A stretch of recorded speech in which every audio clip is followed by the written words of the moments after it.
Hi, I'm Vince, also known as PleasantKenobi on the internet, and today I just want to spend a little bit of time talking about Time Spiral Remastered because, well, the set's pretty fucking hype, and I loved Time Spiral when it first came around. So I want to share some of my opinions, some of my thoughts. I'm mainly going to talk about the old borders, the set itself coming out during a pandemic, unfortunately, and a little bit about Rarity Upshifts because they piss me off.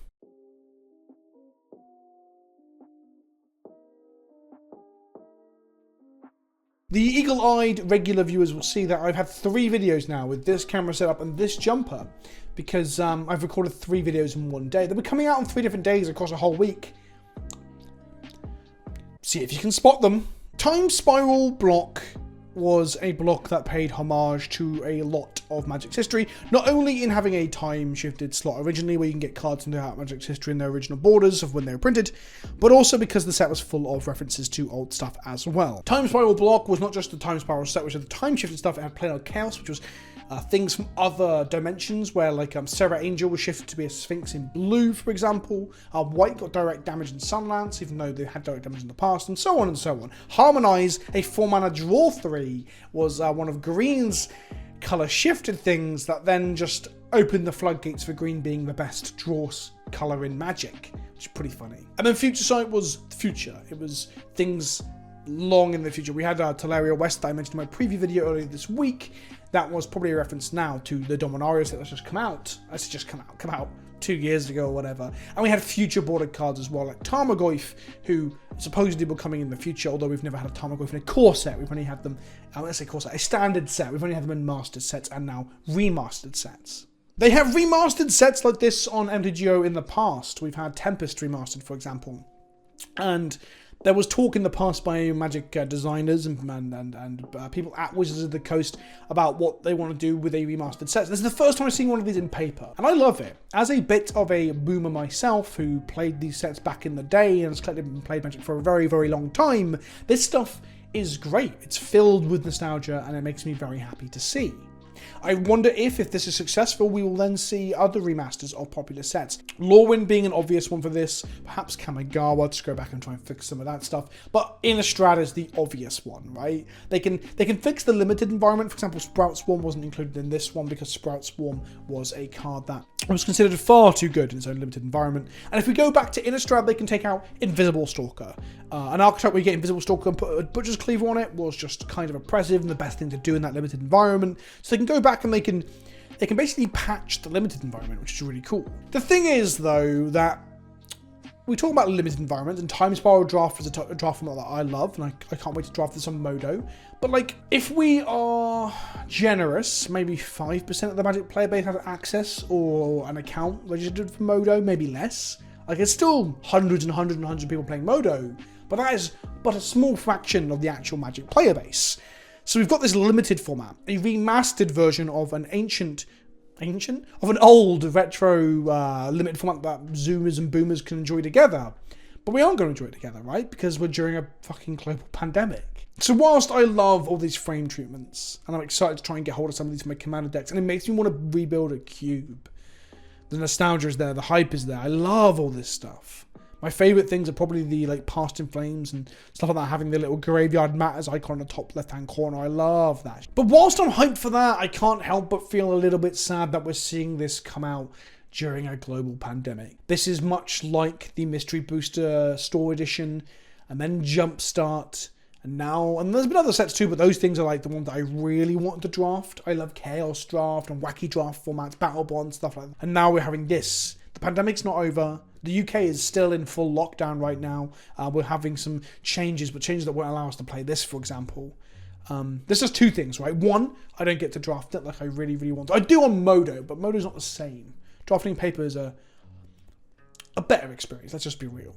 But also, I think this means that there will be shortages on product, perhaps, because of how well, we saw this with Jumpstart, right? The UK never really got much Jumpstart at all into its stores, and some of the Jumpstart rares are now super expensive. And whilst there aren't any new rares in this, that new staples for Legacy and Commander, there is a lot of old border treatments that will be super up in price. And that's not a terrible thing, really, because it's cosmetics, right? It's collectibles going up in price. That's not so bad. It's not as bad as Allosaurus Shepherd being like £1 million or whatever it is.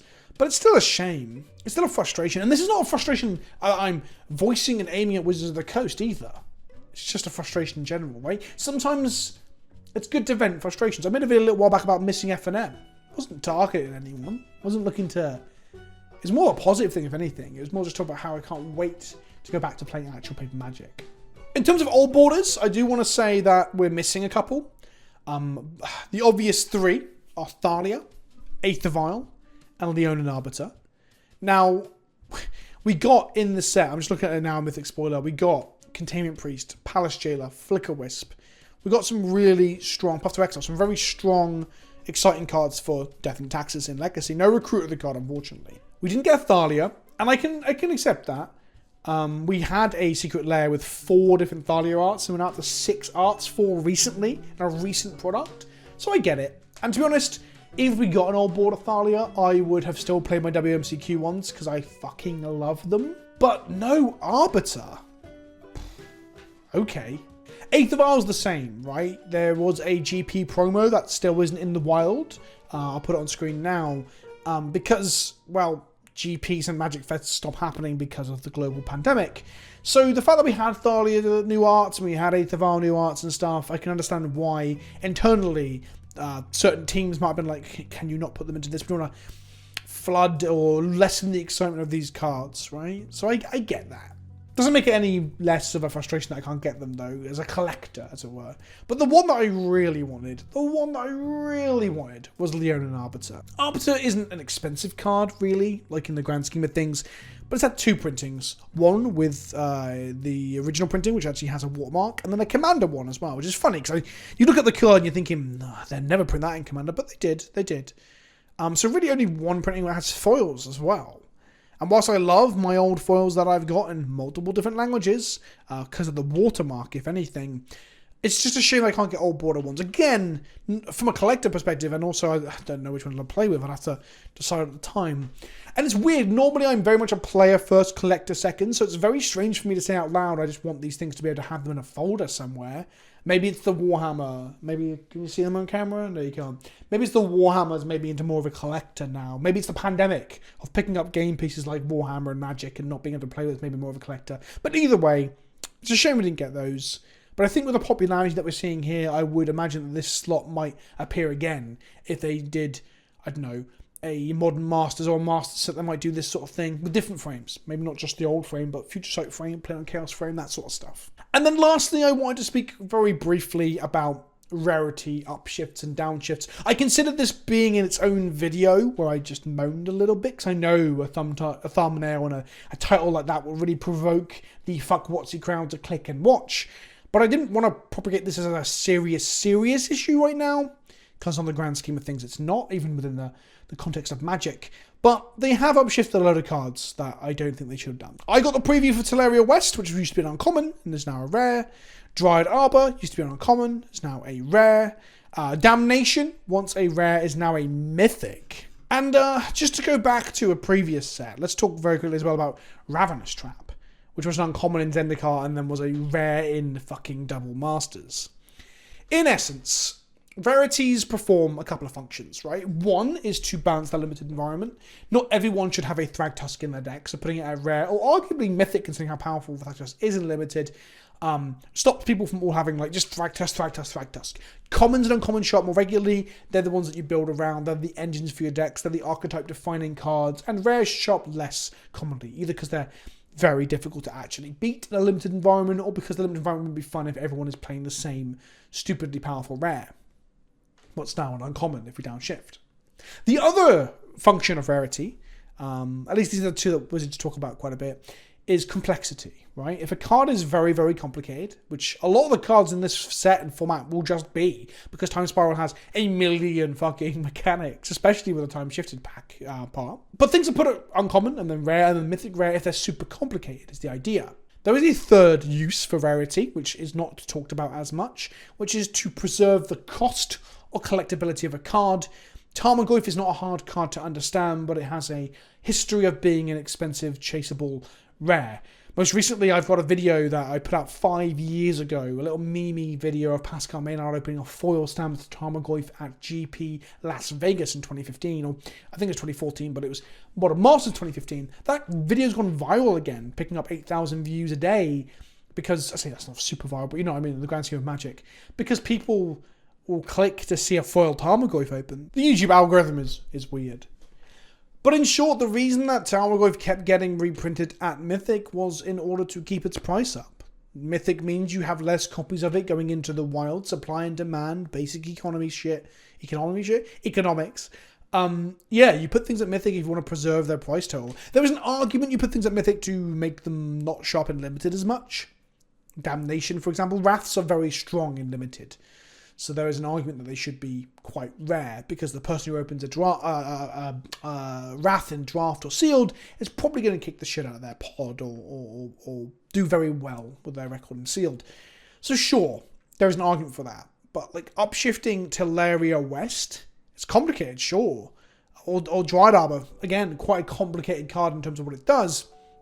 They're only being upshifted because they both see play in Eternal formats. Teleria West is a staple in Modern, in the Amulet Titan decks, and a few other decks as well, in other formats over the years. And Dried Arbor is a Green Suns target for 0 that sees play in Elves and Maverick and other Green Suns decks in Legacy. These cards have been upshifted because they're in demand, they're chaseable cards.